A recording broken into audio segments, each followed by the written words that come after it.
Today I wanted to talk a little bit about data, about the context in which it operates, about the things that data can do, about the troubles that data is in, and finally about what we can all do about it. Because I think there's a lot of sense of purpose and energy among people across cities, across regions, across age groups, and there's a lot that we can do with that energy. I don't think that there's any cause for hopelessness.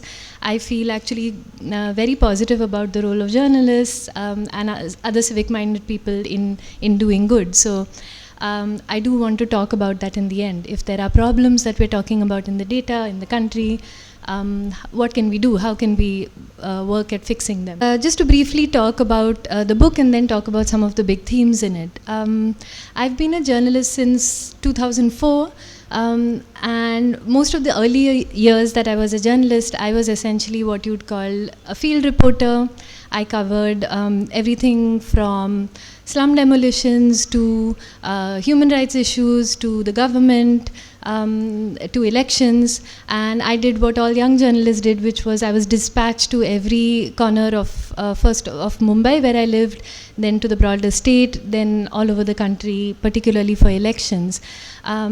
And although I didn't know it at the time, I feel what those years on the field taught me was, in a way, how the levers of Indian democracy actually work. As a 21-year-old journalist sent to the most distant suburb of Mumbai to report on something in Russia, local train traffic, I'm pretty sure I would not have used the phrase levers of democracy to describe what I was doing. It seemed to have no purpose, it seemed exhausting. But in hindsight, I now realize that it played an important role in helping me understand who the people behind the spreadsheets that I now look at are and what their lives look like, and what that lived reality means for the data. Does it mean that the data is accurately reflecting lived reality, or is there things that the data is missing? Since 2010 or so, I have focused specifically on data, writing for a number of publications, including India's only data-focused publication, India Spend, whose editor Karthik is here as well. It's really one of the flag bearers for Indian data journalism, and has given a home to Indian data journalists as few other organizations have. So I'm going to pretend as if the light is the problem, but it's not. It's actually a poor quality slide on my part. And I'm also going to pretend as if it's intentional, because it will make you then buy the book to know what's inside, but it's not intentional either. Essentially, I just wanted to lay out what the book does, which is it has 10 chapters, and these 10 chapters ask 10 big questions about modern India and attempt to answer those questions through a combination of what the data can tell us, as well as what field reporting and experts tell us that the data misses. These questions range from the economic, what do we know about the world of work, what do we know about consumption and income, to the world of opinions and deeply held beliefs. What do we know about young people's beliefs? What do we know about what views on intergroup marriage are? It also talks about crime and elections. Next, please.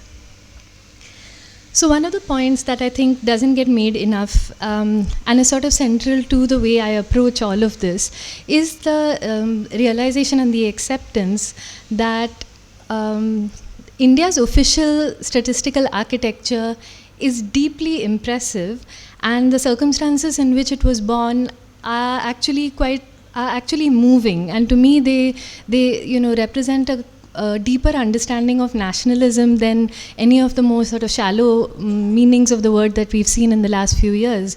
The idea that a newly independent country emerging from the shadow of colonialism should bat for a statistical architecture that it could not afford, that it didn't have the resources for, that it had not done before, but was now going to attempt because of an idealistic belief that we needed numbers to plan, and we needed to plan to eliminate poverty and allow people to live lives of dignity, is at its core extremely moving and also deeply nationalistic. And that architecture was so impressive and so away from what we were even capable of at the time. the level of achievement has stood us in good stead for a long time. Part of the reason why we still produce a lot of very useful data is because of these foundations that were laid at the moment of independence. We were the envy of not just the developing world emerging from the shadow of colonialism.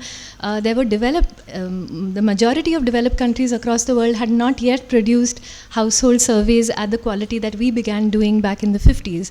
So I think it's important to acknowledge how impressive India's statistical architecture is. Then we should complain about whether it's not grown fast enough, whether the periodicity has not improved, whether technological improvements have not been adopted. We should criticize it on all those counts, but I think it's important to understand its scope and spread. The reason this is also important is because a lot of people, especially younger people, have an assumption when they speak to me sometimes that there's very little Indian data and there's very little that the data can tell you. So when I talk about data journalism to young students, they often say, how can you do data journalism in India? There's no data. And I do think it's important to make the point that from very mundane to very important stories about the Indian story, we know and we can answer those because of official data that's available. It's also important to make this point because it's only worth saving if you think that it was something of value to start with. And I do want to make that point that when historical breaks have happened, as they have in the last couple of years, and I will talk about that, it's scandalous because it hasn't happened before. We have had an impressive system, so when that system breaks down, it's worth talking about and it's worth doing something about. So I want to broadly break down the issues with Indian data into 4 broad areas, and I'm going to talk about each of these a little. So on collection issues, there's a range of issues that begin from not having enough trained field staff, which is an issue that we've had with official systems in the last couple of years. We've moved to a lot of contract systems in all forms of government, including in data collection, and arguably Indian data has suffered as a result. So there is an argument made by some labor economists and feminist economists, for example, that perhaps part of the decline in female labor force participation that we see now in Indian data could be explained away by the fact that enumerators just aren't as good anymore at calculating all the different forms of work that women do. So this doesn't explain the entire problem, but I do want to make the point that poorly trained enumerators in whom we don't invest enough can change the course of how we understand our country. One of the areas in which, one of the areas of focus, and again I want to bring in the role of citizens here, that I want us to pay attention to is how data is collected. And this is really an area of great failing of Indian journalists. We produce the outcomes from data without ever telling our readers how that data was collected. Sometimes it is because we haven't really understood how it was. Sometimes it is because we think it's too complicated and readers can't handle nuance. And sometimes it's because we've drawn these artificially narrow boundaries of word counts and feel that no extra information can be given to readers. All of this does a tremendous disservice to readers and to our understanding of the country. So just to give you an example, in 2012, I lived in Delhi at the time when this long overdue and extremely sort of overwrought, anguished conversation around crimes against women really sort of burst forth in the wake of the violent assault of a young woman. And that conversation was essential, it was long overdue, it has led to conversations that should have happened much earlier. However, there were a huge lacunae in how the data around crimes against women were discussed. I talk about that at some length in the book, but I just want to point out one small point in it. When I went to meet the statistician in the National Crime Records Bureau's office, and I just as a throwaway sort of remark, I said to him, so okay, it's now 2013, because the poor young woman had passed by early 2013. So I said, I guess now in 2014's data, we'll see, that crime show up in the in section 376, IPC 376, which talks about sexual assault of women. So I said, I guess we'll see it in the 2014 numbers. He said, no, actually, you won't see it at all. And I was absolutely mystified. I couldn't understand how how this crime that had sort of changed how we understand sexual crime was not going to make it to the statistics. And he explained to me that India follows what we call the principal offense rule. What this means is that if an FIR has multiple sections, which most FIRs do, right? Even if someone steals, snatches your phone, but also brushes past your hand, the FIR might include theft, but also simple hurt, for example. Or, that's often the case with motor vehicle theft as well. But because we follow the principal offense rule, only the quote-unquote most heinous section of any FIR makes it to our statistics. From an FIR, all of the sections are looked at, and the section that carries the maximum penalty, only that makes it to the NCRB. Their explanation is that otherwise there would be double counting. So, you would see the number of crimes would seem artificially inflated if we had these multiple sections. To me, that is one more sort of example of believing that people can't handle nuance, that we have to, give them the bare minimum because they can't deal with nuance. Anyway, as a result of this, since that crime led to the poor young woman's death, it made it to the statistics as a murder and not as a sexual assault at all. To me, this was absolutely shocking. I went on to find out that there are other countries that do this too. This isn't a particularly sort of outlandish statistical direction that we have decided to march off in alone. However, we never mentioned it anywhere in our data. It was not there in the disclaimer, in the limitations, in the caveats, in the small print, in the asterisk, nowhere. So after I wrote about it, the NCRB was extremely angry and wrote angry letters to the Hindu at the time where I worked. But the next year, it made it to the limitations, as they called it. So, that's all you want as a data journalist. You want to make it in very small print, in the first or the last page, which sort of explains data better than what the government is doing. So this is an important issue of journalists and other communicators failing to communicate properly to the public how exactly data is collected. The next is, of course, the issue of data sharing. We're going to end up having to talk a lot about COVID, and the last section of my talk is about COVID specifically, so I won't get into too much detail, but I will say that the principal issue around, one of the principal issues around COVID data has been its availability with the government, but its unavailability to us because it hasn't been shared. This isn't just the mortality numbers, which we'll talk about in a bit. We also have something called the National Health Mission's HMIS, which is the health monitoring system. It collects information every day from 2 lakh public health centers, sub-district hospitals, and district hospitals across rural India.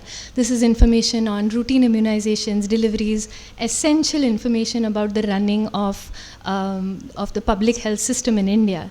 And because I and then researchers who use that data use the NHM's data to first point out that there had been acute disruptions to routine health services during the lockdowns, and then use that data to point to potential increases in mortality in rural India, the Indian government pulled that data offline and has not put it back up since May 2021.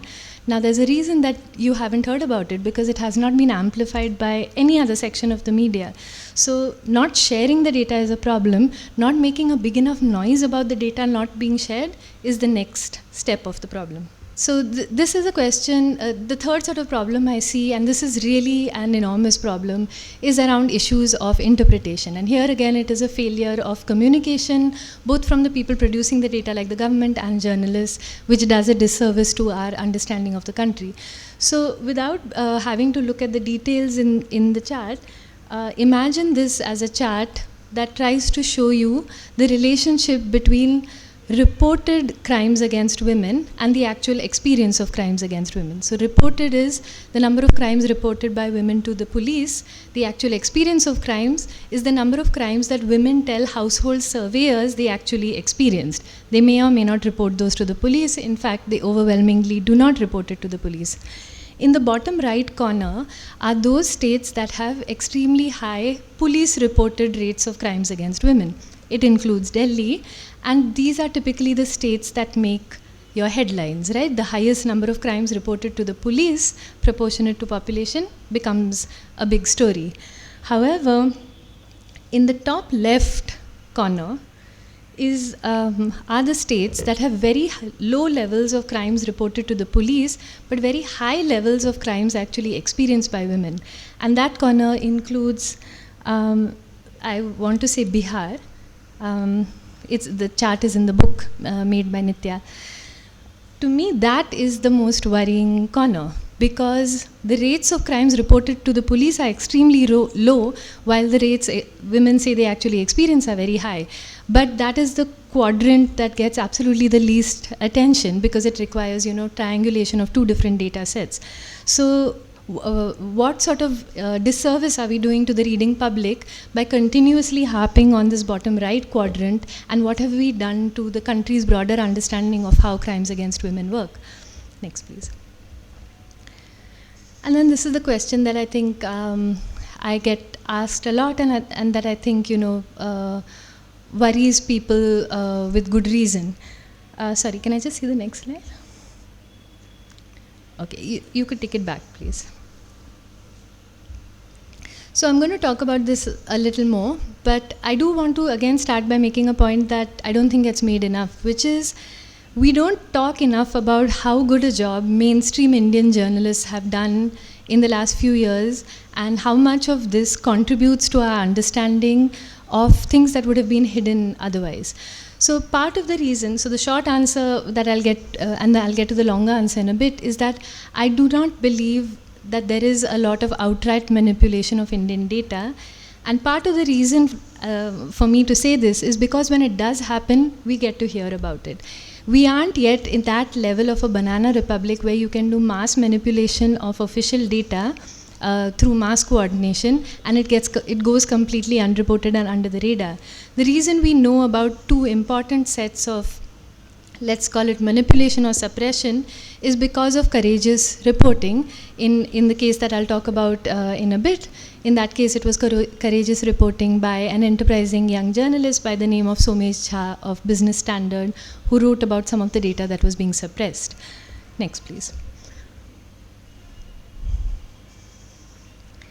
So here is what I do want to make a point about. There are things that we believe that official Indian data could never capture. And we don't realize that, we don't realize the minutiae of our lives that Indian data captures.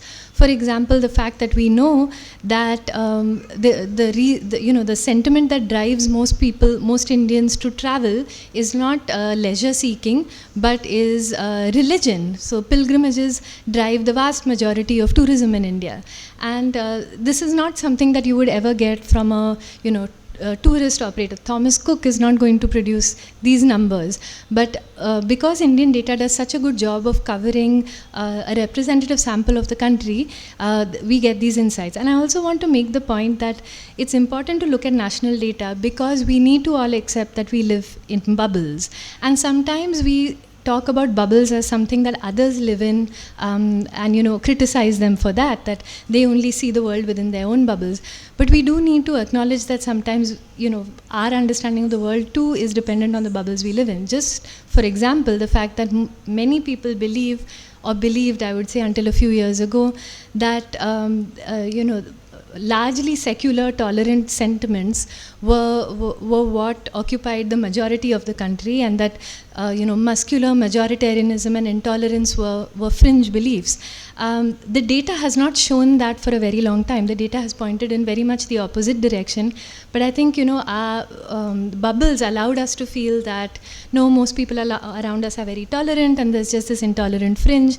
And the reality of how things have gone in India in the last few years have made it quite clear that our bubbles were wrong. We should have been looking at the data, and we would have better anticipated what has happened in the last few years. I think our bubbles also lead us to another damaging belief, which is that young people are more progressive in their beliefs. All of the data that I have looked at in the book points to young people not holding particularly more progressive beliefs than older people on things like intercaste and interreligious marriage. Large majorities of young people are opposed to intercaste and interreligious marriage. They do not particularly believe in free speech rights for others, or the freedom to eat, or watch whatever you want. So this is another area where this bubble effect has been extremely damaging, and looking at broader Indian data that tells us about the country as a whole is essential. As I said, crime data is one of the prime examples of the problems without looking at data in context. So to go one step further from the police data, let me give you another level of problems with crime data. Because I had been a journalist in Bombay who was often in police stations and in trial courts, I knew that the processes that go on behind the registration of an FIR are very far from being scientific, objective, mathematical, statistical. And the thought that an FIR was the building block of police statistics and then the building block of our understanding of safety and the country was frankly terrifying to me, because I knew just how messed up life in a police station can be. So because I wanted to go on beyond what police numbers could tell me, I decided to put together all cases involving IPC 376, sexual assault, in 1 year in Delhi's 7 district courts into one big sheet of data, and I sort of coded them all together. There were 600 of these cases in all, and what I ended up finding was that the largest share of cases actually involved consenting couples, often interreligious or intercaste, against whom the families of the women had filed cases of abduction and sexual assault. Now, these cases almost always led to acquittals because the judges could see what was happening before their eyes, and the women themselves were testifying in court that they wanted to stay with the man. They often were already married, even had children, and had been sort of torn asunder by their families. So when we talk about a low conviction rate in sexual assault cases, we don't realize that a lot of what we're seeing is young people asserting their own agency, their own decisions about their lives and their bodies, and it being thwarted by people opposed to sort of intergroup relationships. So when we present crime statistics verbatim, and then lead to the sort of sense, drive women to derive their sense of safety from those numbers, we're doing something very damaging to our understanding of the country. This is also leads me to another problem in how we compare statistics between states. So when it comes to crime statistics, you'll regularly see headlines that say Kerala has more crimes against women, or rather Kerala more unsafe than UP. What it means is that Kerala has registered more crimes against women than Uttar Pradesh. And I think more and more I'm realizing that the large numbers in a state are to a large degree a function of that state's ability to report numbers better, and low numbers can often mean that numbers are being suppressed. So when we penalize and vilify states that are reporting large numbers, we actually create perverse incentives. We're incentivizing states to not do a good job of reporting if they want to avoid headlines of these sort which you can predict. And this also ended up having quite an important role in how we reported and talked about COVID, where we talked about it as if it was IPL cricket scores, where the sort of inverse of IPL scores, where if you scored a very low number, it meant you were doing a very good job, even though we know perfectly well, or should have anticipated perfectly well, that lakhs of deaths were actually going uncounted. Next, please. So let me not valorize Indian data to the point that I don't acknowledge its failures. And let me start by saying that there are important areas in which we do lack data. Some of these are as a result of our definitional categories not changing fast enough over time to reflect the changes that have gone on in society.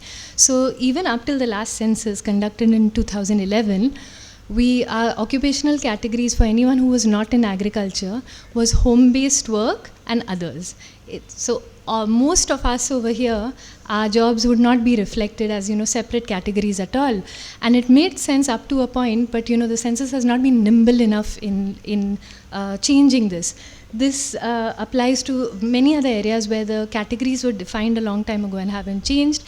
It's also very much the case that data on the economy is very slow to come by, and sometimes doesn't capture all the sectors of the economy, and people end up having to turn to alternative or private sources. So let me not pretend as if official data captures everything, captures it perfectly, and captures it on time. There are things that we're missing and that we do need to do a better job of capturing. Next, please. So as I mentioned, outright manipulation happens rarely, but let me talk about a couple of examples where there were problems with the data, how those came out, and how to think about what to do about them in the future.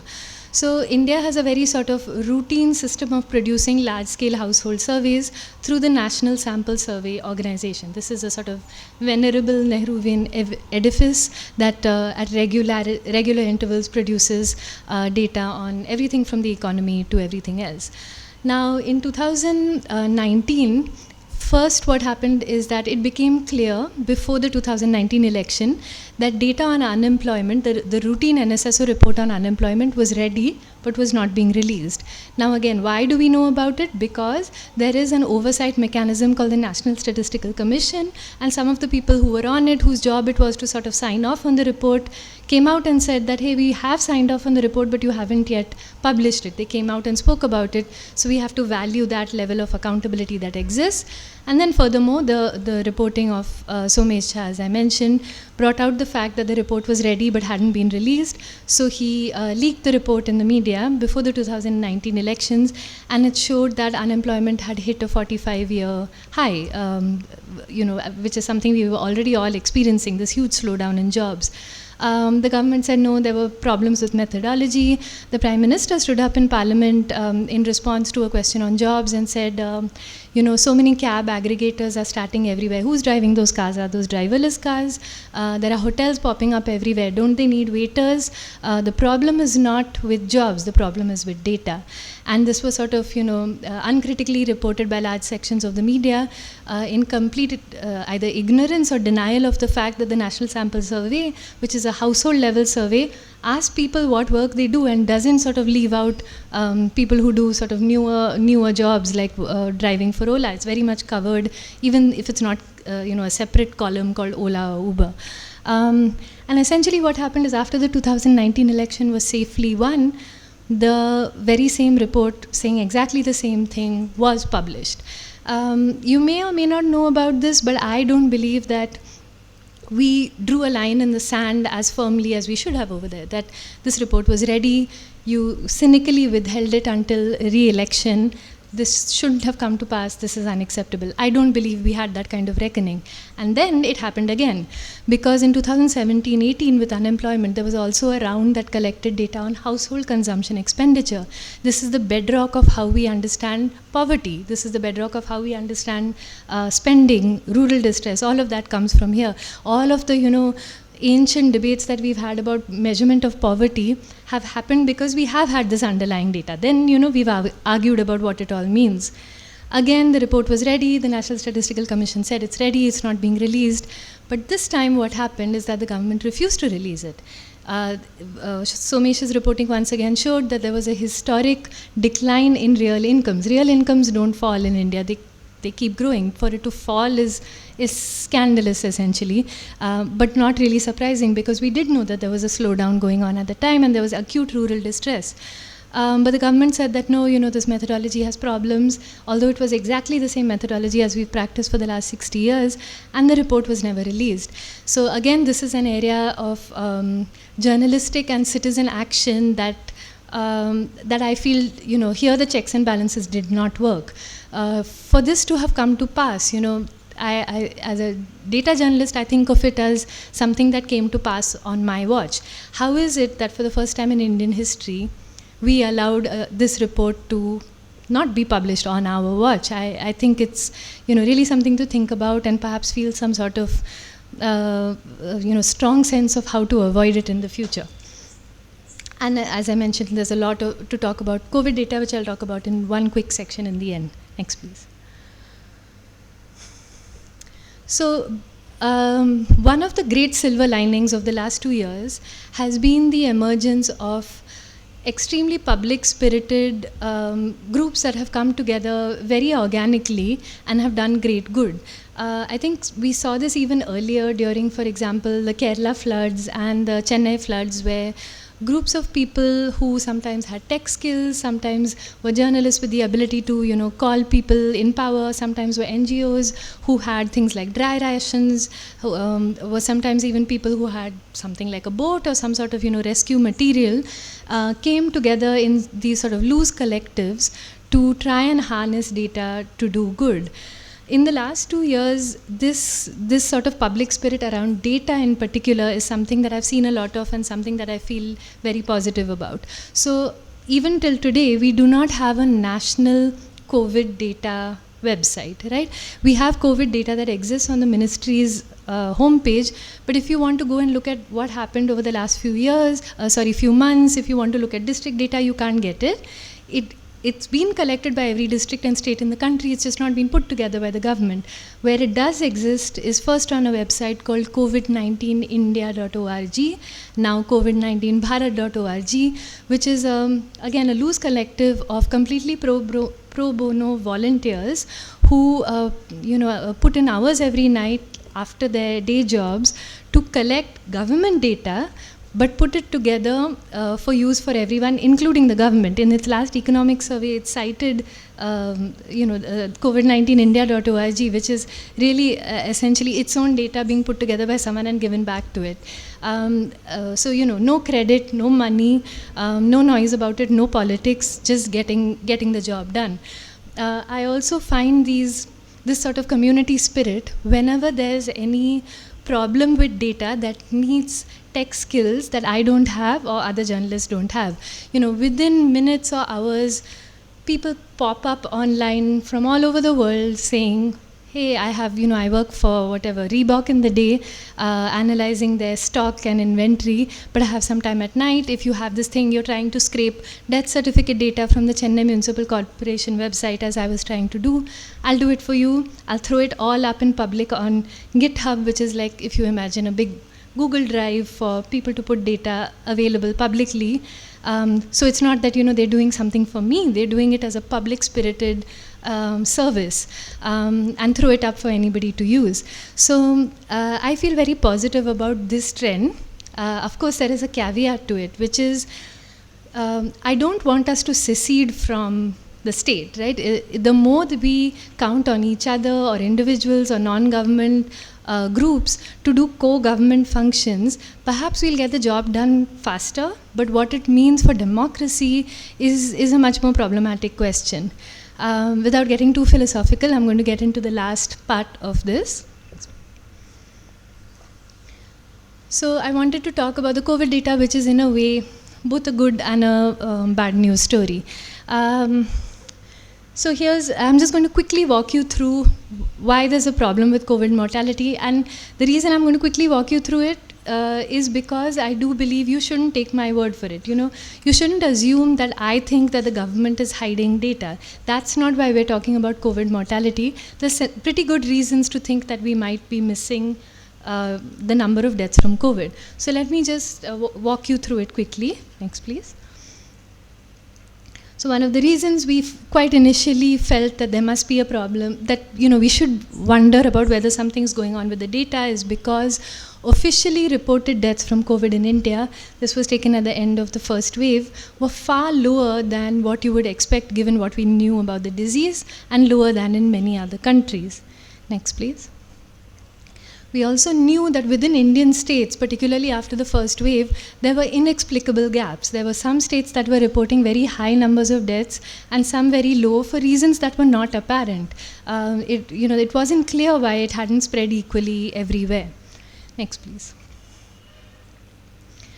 So I think we spent a lot of time asking ourselves the question, was there something exceptional going on about India? We wondered, there were people who wondered, it all seems so long ago, but we actually had conversations about whether we had some sort of inbuilt immunity, whether the BCG vaccine was conferring immunity. While I think we should have spent that time actually asking ourselves the question, was there something exceptional going on about Indian data? That would have been a much more productive use of our time. Next, please. Another reason to be skeptical is because India undercounts deaths from all infectious diseases. Now, this is a chart from a story for India Spend, which, as I mentioned, is a great home for Indian data journalism. Just to sort of make one point briefly, we think that, it seems scandalous to say that the government is undercounting deaths from COVID, but it's gone, without whisper, that in 2017, the government reported 194 deaths from malaria, while modeled estimates say that we had 50,000 deaths from malaria. So we undercount deaths from all diseases because we do not have good enough surveillance systems for it yet. And to say that it, 10x seems like a shocking thing for the WHO to say right now. What about 194 and 50,000? How is that passed with next to no comment? Next, please. The other reason that we should feel that perhaps we're missing some deaths is because we always miss some deaths. Historically, we have not registered all deaths. People in rural areas particularly get left out, those from marginalized communities, women. Bihar, as recently as 2019, the latest year for which we have data, registered only 5 out of every 10 deaths. It missed half of the deaths in the state. So fair enough, you should go into the pandemic thinking perhaps we're going to not count all deaths. Next, please. And additionally, even developed states do a very bad job of having medical certification of cause of death. A state as developed as Kerala is able to assign cause for just about 10% of deaths. So this system was very underdeveloped even prior to the pandemic. Next, please. We also know that although India was supposed to adopt a lenient definition of what a COVID death should be, which included suspected COVID deaths, that's what the WHO's definition was, we have not done that. No Indian state has included suspected deaths from COVID, only confirmed deaths. We know this from reporting that me and others. And then I think what happened last summer is that these stopped being academic questions. Everybody, was observing in their communities, in their villages in particular, that there was a wave of deaths sweeping the country, and many of these were of people who were going either untested, untreated, undiagnosed, and were going missed. So this wasn't any more, an outlandish claim to make that perhaps we're missing some deaths. Next, please.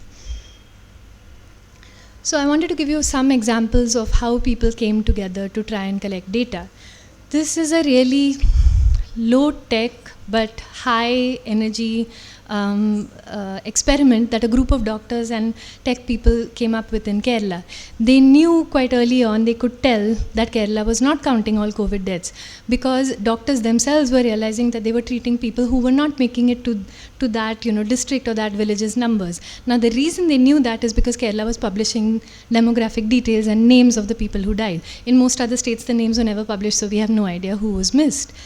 So what they did is they began to make a database of all what they believed were actual COVID deaths by going through obituaries in newspapers as well as news reporting in the local media.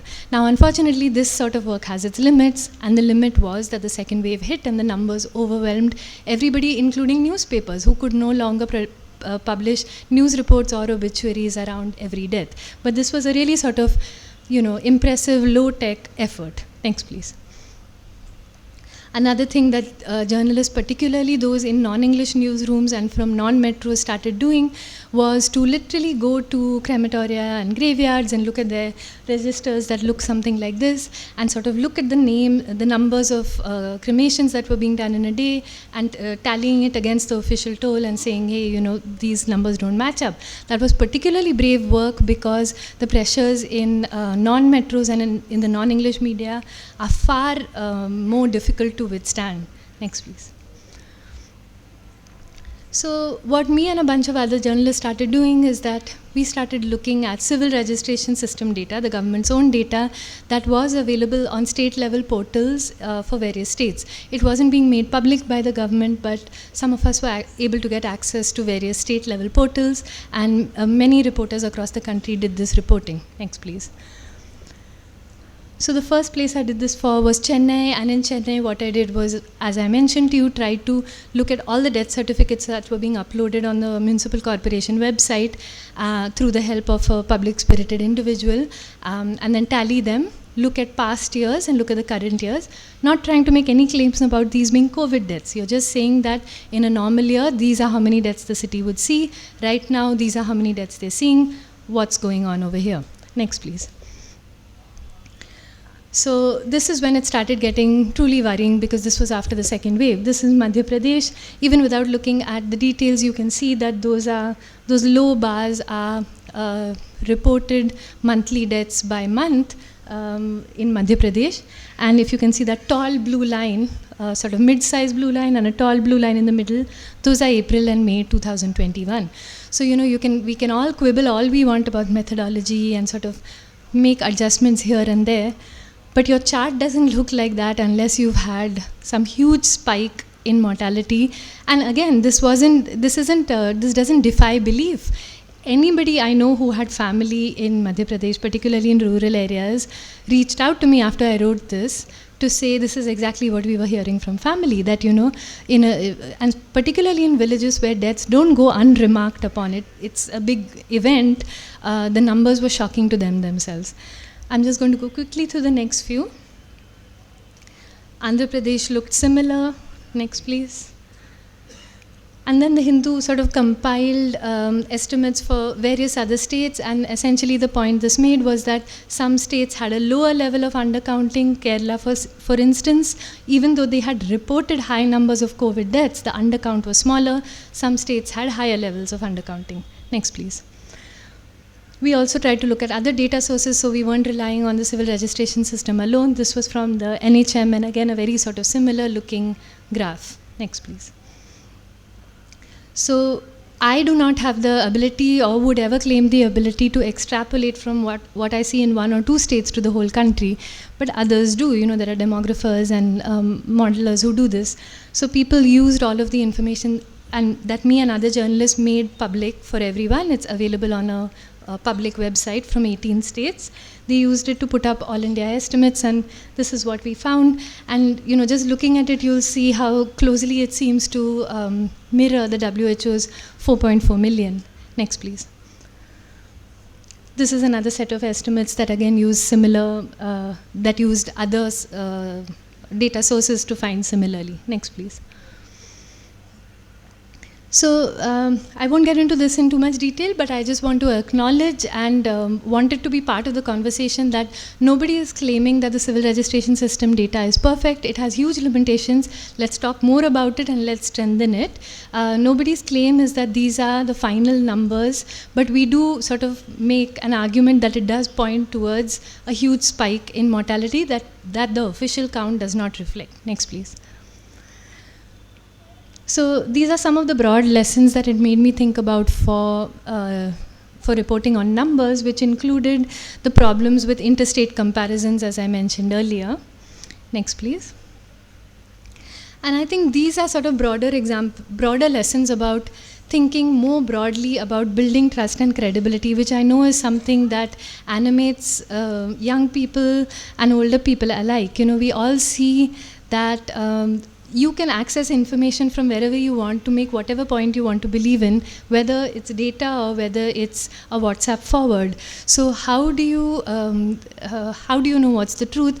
I never know how to answer that question, and my only sort of long-term project would be to build trust and credibility. And if you build that over time, then people might know where to turn to for fair information, whether or not it suits their political inclinations. If you build that credibility over time, one of the ways that data journalists can go about building credibility is by making their data public. The data that underlies the work that you've done should, in my opinion, be made public so that others can verify it and, not feel that they're being forced to take your word for it. Next, please. And just the last sort of thoughts that I wanted to leave you with about what we can do. As I said, in the first few slides, I do want to acknowledge that data has driven a lot of important facets of our understanding of India. But the work that the role that data can do in producing change, say with COVID, for example, doesn't come easily, requires work, and can't happen alone. Pure data journalism would not have had the impact that broad-based journalism around COVID had. And additionally, I do feel that the reason that the COVID reporting has stuck is because, in a sense, it validated and gave closure to the sort of mass national trauma that we underwent as a country last summer. I mean, I think there are lakhs of people in need of some sense of closure and some sense of dignity at least in statistics, which they have been excluded from. So data on its own may or may not drive change, but thinking about how data can fit into the broader world of civic-minded work and change is something I'm happy to think about and talk about. I think you forced us to look at data journalism afresh. I never knew this existed till I read your book, and now I can see the kind of insights you have brought into the whole system of collecting data. So I would straight away go into questions. Before I go into this question, I just want to tell you that it's generally believed that 74.2% of all Indian data is reliable. Am I right? The first question is that I do not know what planning government can do with your reliable data. So do you believe that government is deluding itself with its data, or they have a different set of data to do their planning? It's a great question, and it actually cuts at the heart of one particular conversation that's happening in the policy space right now, which is around the measurement of poverty. So, it really is a question of the government having its own data, choosing not to look at it, and then choosing to look at alternative sort of realities. Because this 2017-18 data was never published by the government, they can't officially use it. So they have to sort of pretend that it never happened and then try and look at other sources of data. So one sort of dangerous direction that this conversation has been going in is to look at what is called administrative data. So things like EPFO numbers to try and understand employment instead of looking at household level surveying. Things like, the reference to cab aggregator numbers, hotels opening up, that sort of high-level administrative data rather than ground-level data itself. And what it's led to is a sort of bizarre situation right now, which is we have 3 estimates of Indian poverty floating around in the world right now. If you look at if you accept the 2017-18 data, it produces a number of roughly 20% as of 2017 were below what was then our poverty line. However, if you discard those and you look at all sorts of other innovative new ways of thinking about Indian poverty, including saying that because we gave so much food grain in, through the extended PDS over the last 2 years, it means that it raised the income levels of families over the poverty line. An IMF working paper that remains in the world right now claims that Indian poverty is now at 0.7%. So there are attempts to delude themselves. However, I will say that those who those in the government who work on program implementation and management have a very different approach. They look very squarely at their own data because they know they rely on it to actually conduct and run schemes. So there is a what is that phrase, hathi ke that there is an outward appearance and an inward appearance. You need to claim that Indian poverty is so low that it's now under 1%. However, you are simultaneously talking about an expanded PDS because you do know that people would have starved in the last 2 years if they hadn't been able to deliver food grain home. Of data on COVID orphans.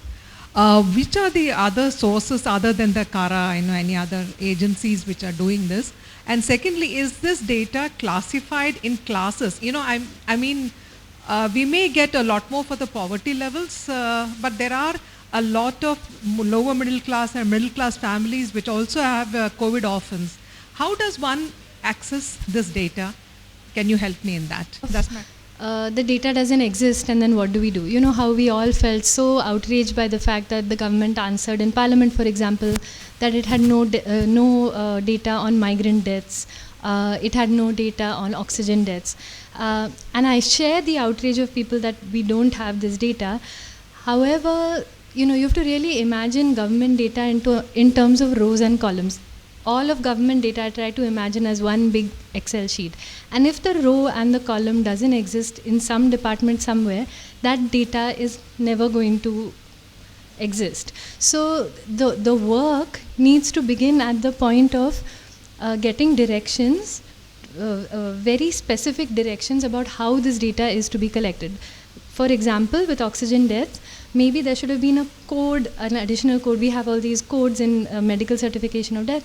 There should have been a sort of 102.2.1 or whatever additional code added, which would have said that perhaps there's a COVID a positive test and then lack of oxygen or something. So sometimes the ship has sailed and then it becomes very hard to go back and get the data. Then usually, they rely on district collectors who'll collect it very roughly. But I would actually be very surprised if we ever get very accurate data for the particular issue you're talking about, purely because I cannot see what what rows and columns it would exist in. One way of getting to this would be if there is a scheme announced, and if it is you clearly get a card or some sort of identification, then perhaps there would be, district collectors would do some outreach about it, people would come forward. But otherwise, creating that architecture for that data to come is very hard to do post facto. People in responsible positions and in authoritative positions are actually claiming that the PM should get a Nobel for the COVID management, Nobel Peace Prize. On what are they basing, on what data are they basing this? I know they talked about free rations. I don't know whether that is authentic enough and whether it was post facto, like you said, and whether it warrants this kind of claim. Indian data, we have done a better job than any country in the world, probably deserving of all sorts of prizes, which is why then the ability to accept that anything more than the official count is possible becomes impossible. So this is the thing about the, even the WHO's estimates. If the government was to accept them, they would not place India among the worst countries of the world. The WHO estimate shows that relative to population, India's excess mortality was 33rd in the world. Peru was the highest. India's excess mortality 33rd in the world would not even have made a headline. But once you have decided, but I do think that the denominator matters, because otherwise we have the most of everything. And and particularly for diseases, deaths relative to population is, in my view, a fair way of assessing, relative impact between countries. So if they had accepted these numbers, it wouldn't even have placed them in a particularly bad position. But once you have decided, for example, in January 2021, if you have gone before the World Economic Forum and said that India did a job that the world should emulate, you have painted yourself into such a corner that you cannot withdraw from it. So by official Indian data, yes, we did do one of the best jobs in the world, perhaps deserving of UNESCO awards. Shuri being interviewed by Karan Thapar, and he was asked as to why there are not many investigative reports nowadays coming out in Indian press, and is it because of fear? He said that in one area there can be a lot of reports, that can be a lot of investigations is in the area of financial journalism. And he said that only like people like Sucheta Dalal and Debashish Basu are doing some financial investigation. My question to you is that there are so much data coming out in the financial space now because of SEBI guidelines and all that. There are so much reportage that is there and a lot of public disclosure of information. Yet Indian media is not going into the internals of many companies and many industries, and we end up having scams like IL&FS and Yes Bank and DHFL and all that. So do you think that Arun Shuri said that there is a lot of greed that is driving people not to do financial journalism, investigation journalism. On, for example, the reporting around the new GDP series and the problems around it was, monumental and was done through investigative journalists at the Mint at that time, for example. But I do agree that, the private sector and corporates is really a poorly covered area. And there, it does definitely seem like a problem with the funding structure of the media. When your financial media is so heavily, dependent on so many of the people that they themselves cover, it produces an impossible incentive structure. Even the very definition of what a financial journalist's job should be, I don't think most of them think of it think of this as being their job, that going through the financials of the company they cover is important. It's more about access and making sure that you get that CEO interview on budget day, that CEO gives you that response for the newspaper. List reports about how there's a lot of crime against women in Kerala based on NCRB statistics. The response is actually for states to suppress their crime data even further, although I would imagine that the journalist reporting on it intended for the states to actually take some action against the crimes that were happening against women. So as a journalist or a researcher, what is that line that you draw on? Like, what is your process of how you report on data like this? Because if a state is doing poorly, then it is doing poorly. If other states aren't reporting it, it doesn't mean that they're doing better, but you still have to report the fact that one state might be doing poorly. The second question is about government capability. Provide as much context as you can, often by triangulating with other data. So, if the police statistics are showing you one thing, but household level surveys are showing you another, then you put them both together and give people proper context. I do not see myself as playing an activist role. So, for example, the question before me is not, then should I not report it because it will create incentives for the wrong state to do that. I don't see as my job as a journalist. But providing full context by triangulating with other data, yes, that should be essential to how we report numbers. Data, and that it was actually a private player doing that. Even, forgiving the government that COVID was unexpected, they were unprepared, so on and so forth, there's still data sets like, say, health and nutrition data, like Anganwadi tracker data, that it's been sitting on for a long time without developing the capabilities for actually analyzing this data and putting it in the public space. And the truth of the matter is, as someone who also works with policymakers at some level, knows that that capability simply doesn't exist. It's not there. They don't know how to do it. It's not even about motivation of should I put it out there or should I not. So are there any efforts to that conversation on how do you increase government capabilities? Which part of government is receptive to this conversation, and who's working on it? I think that in many states in particular and at many levels of government, capability is incredibly high. So at higher levels of government, I don't think that there's a capability issue there. It is there in some states and at lower levels of government. But additionally, if any local government in this country snapped its fingers or did what I do when I need tech help and put an appeal out, they would have 200 people land up at their doorstep with high level tech skills the next day. There's a ton of public spirited people. Some, whether you pay them, you don't pay them, they would get the capability they need. They are also able to be nimble when they want to. So, for example, Nagaland is one of the states that produces an excellent COVID health bulletin. They have right through the pandemic.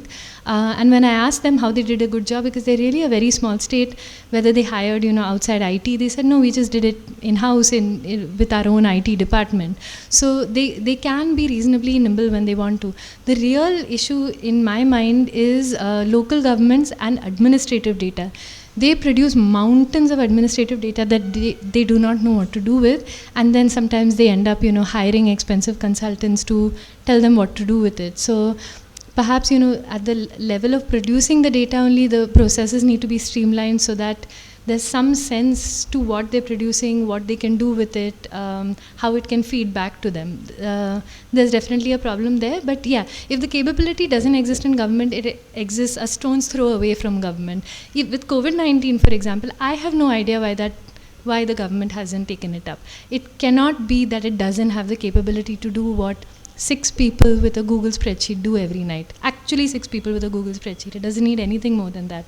So that's not the answer there. Your presentation was very concise and insightful. I enjoyed it. Relatively, the PowerPoint presentation was not really visible to me because of my eyesight. No. Poor. Well, I have only 2 questions. I won't be very long. I'm a retired civil servant and I've been through ministries and departments. Collection of data is one of the assignments we get from time to time. I find that at the level when the data is collected, it is such a low level. It is very flawed. The data is inaccurate. And with the result, this data forms some kind of platform from which the policies emerge. And you can see the flawed data and the underestimate collection is there. You can see what kind of damage can do to policies which are for development, economic, and so on. So for that, I have one suggestion. I don't know how we react. Like Information Commission or Election Commission, of course, they are also having some problems. But they are slightly independent. And likewise, they have a Statistics Commission or something of that, data, where they could oversee these things, and where you find it is fraud and so on, they can take some corrective measures every day. That's the first question. The second is a little more important because I make it very clear. Data is collected, particularly Aadhaar.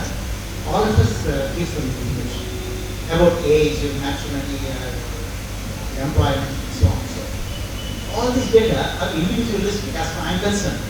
But my privacy is lost when it lands in the hands of a government or a department or agency, which can manipulate and then use the data for their own purpose.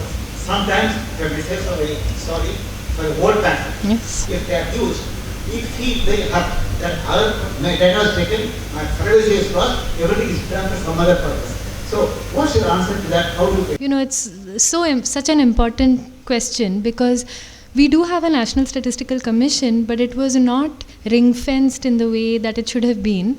And when the bill giving it legal sanctity was introduced, there was a lot of politicking that went on around it, and perhaps perhaps there wasn't enough broad public conversation around what a National Statistical Commission that's truly independent and empowered should have looked like. But we immediately saw the sort of downstream effect of that when both with the GDP numbers and with the two NSSO reports that weren't released, because the NSC existed there but found itself almost entirely toothless. So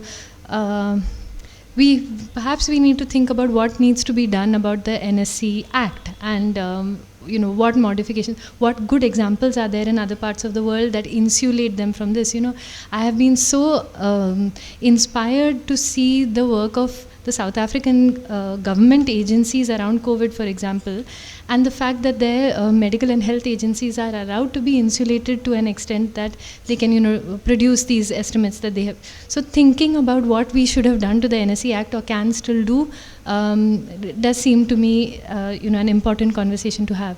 And yes, on data privacy, again, it's a legal issue. Data protection laws are not in good shape, and it makes it very hard to make an argument for better data to be collected when we cannot assure citizens that their privacy will be respected, and that it won't be sold. In fact, Telangana itself has seen one of the most problematic uses of Aadhaar data around elections. So it's a big area of concern, and just to agree with your point about how it damages the conversation around data. It's been very frustrating to everybody who worked on COVID data that there's very little that we can say about individuals who tested positive and the outcomes, what happened, because we can't track them through the health system. So everything that we know is from the UK's data. So when there was discussion around a UHID, a Universal Health ID, or using Aadhaar data, on one side there is that temptation as someone who wants to work with data that, if there was a UHID, we would have been able to track the person from when they tested positive, anonymized, to their outcomes, and then we would have known something about vaccine effectiveness, all of this essential stuff that we only learned from the UK. But it's very hard, it would be hypocritical of me to try and make a push for this when I cannot assure people that their privacy will be respected. So unfortunately, we need better data to, in an anonymized way, track people through the health system. Simultaneously, we can't assure them privacy. So we're asking for two things that don't merge right now. So again, I don't have an answer beyond what are the legal restrictions, what are the legal protections that haven't worked, and how can we think about No, I don't know that well enough. I won't comment on that. Is actually 10 times higher than what the Indian government is saying. So how can we trust the Indian government's data going forward into the future? Or do we have to rely on a foreign entity to collect the data and to report it? No, we don't have to rely on, foreign data. We look at what the Indian data is missing, and we know what it's missing because of the work of journalists. We are able to figure that out. Then we look at what data we do need, which also comes from within the government system. And we demand that data from the government. If the government won't give it to us, then journalists will produce it and release it, which is what we have done for 18 states. The WHO has used that data collected by Indian journalists. So it isn't at all a question of having to rely on a foreign agency, but it is a question of how do we exert greater democratic pressure on the government to give us data that should be rightfully ours. And I won't say, the reason that I did want to walk everyone through those 5 or 10 slides about why we're missing COVID deaths is to make precisely this point. I do not believe in broad suspicion of government data. It shouldn't be that you didn't give us the right COVID numbers, how can we ever trust you going forward? No. I want us to think through why we've not got the numbers right and how we can fix that. It wasn't that the government was lying or suppressing data. That's not what it was. These are structural issues around diseases, surveillance, our systems, and we need to think about how to fix them. The relationship and the hierarchy between data, information, knowledge and wisdom. When you analyze data, you get information out of it. When you get information, that you convert that into knowledge. And finally, when you look at that knowledge, there's wisdom for later. But then we get started at the data level itself. It is nothing new. Our governments, no matter which government it has been, has always been shy of data, has always had a very uncomfortable relationship with data. You would recall the world's worst industrial disaster, which happened on the 3rd of December 1984 in Bhopal. On that night, all the activists who were there, not that night but the following morning, all the people who worked there, collected bodies strewn around on roads, went to cemeteries, burning hearts, etc. Their number was 20,000. The government's number was somewhere between 6,000 and 8,000. If you look at Indian Council of Medical Research's data, absolutely appalling figures, and they had even stopped counting or looking at the health of people. I think one of the reasons is that data holds a mirror to governments. So therefore, the parts that we are very, very uncomfortable. Having said this, there's another very big lacuna in our country with regard to epidemiology. If a country does not have good epidemiological data, you have no idea about what the health of the nation is. And if you have no idea about what the health of your country is, right, how do you even go about designing your public health systems? So we've had this problem throughout. Even today, our hospitals, just look at any hospital. Do they have a system within the hospital to look at what data? And they have all that data. It just needs putting that together. On the other hand, I remember a few years ago, America had come to India, to the Department of Biotechnology and to ICMR, saying that, we will send our best epidemiologists to your country and collect your epidemiological data, and you were about to hand it over on a plate. But that is very sensitive data which only your country should do and should allow anyone else there. So we've always had this problem. I just wanted to extend what you see that sort of happening in GDP, right? Where individuals and governments will make very bold claims about, we want GDP to be here next year, right? And there the year after. And obviously sometimes you don't meet it for any number of reasons. And GDP in and of itself is a generally crap metric, right? Because it doesn't involve, say, stuff like unpaid labor from women, which is a huge thing. How does that inherently create perverse incentives to change, I think, the way GDP is measured? And does that continue to be the case in the future when you say, I want to achieve 8% growth year on year? You've made me think, and I'm not sure I have answers to either. I'm trying to think if all my favorite data journalists are women. No, I don't think that's the case. I think there are women, at the forefront. In India in particular, okay, let me talk about this. One of the stories that really emerged in the last 2 years is how health journalists are women. So typically the sort of, gender normative way of going about it is that soft beats are given to women, health was considered soft, given to women, often even in ministries, the health ministry is given to a woman. And then the pandemic hit, so what that ended up doing was that all of the, a lot of the key reporting around the pandemic in India in particular was done by women. And science journalism in particular, which isn't what I do data, I don't know much about science, but science journalism in particular, I think women journalists have done a great job. So this was a sort of, happy outcome of extremely gender normative behavior. On the larger point, on the GDP point, yes.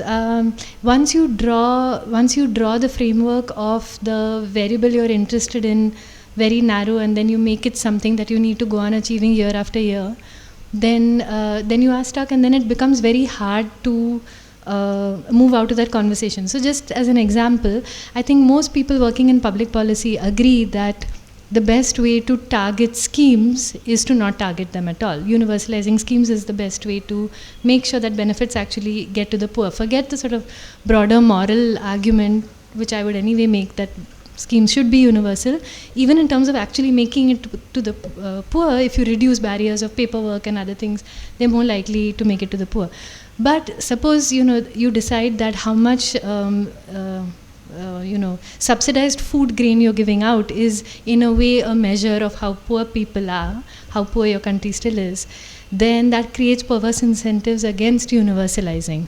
So those are hard, it would take a very brave policymaker, someone in government to push past those narratives, to take these sort of brave steps.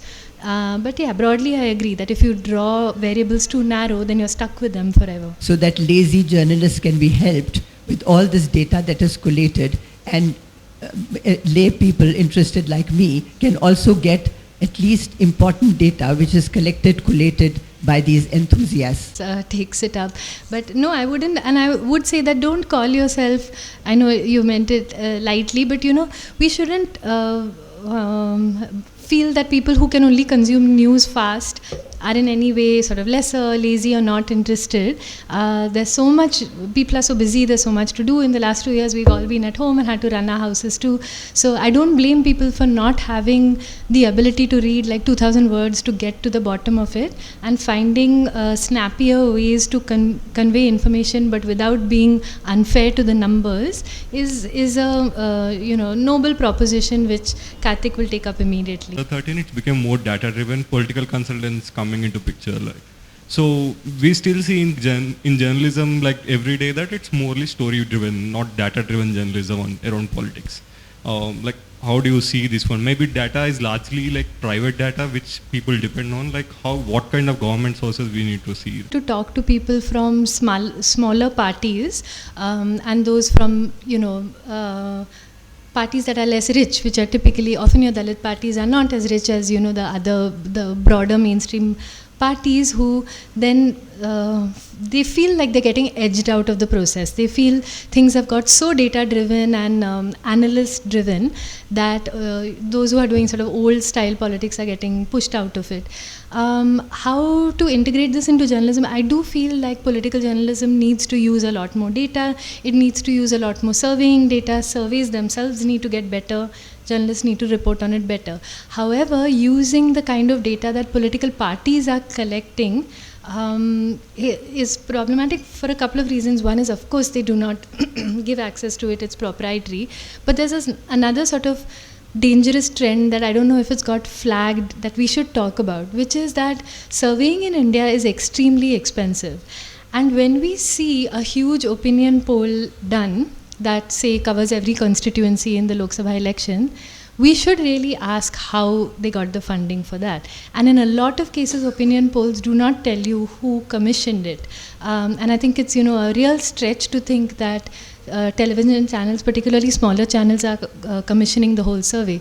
So there is a strong element of cross-subsidization by political parties going on in the surveying process, which raises huge conflict of interest questions. It's also why opinion polling data, the raw data level, is rarely made available to journalists, because the primary sort of client is the political party, and the secondary beneficiary for exit poll day to get a few charts that you throw up on the 9 o'clock news ends up being the journalist. So anyway, the funding of opinion polling is a mess in India. We should not have to rely on TV channels to fund opinion polls that give us our understanding of how voters vote. That's a terrible way to try and understand voter motivations, but that's where things are right now.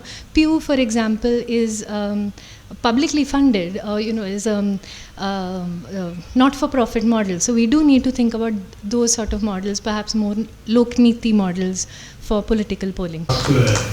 Offensive question. You won't ask. Otherwise, I'll drop my water. No, I was just thinking that data itself must be a data science, largely in the territory of statisticians who work on methodologies and conclusions. How do you think that you as a data journalist are up to this task?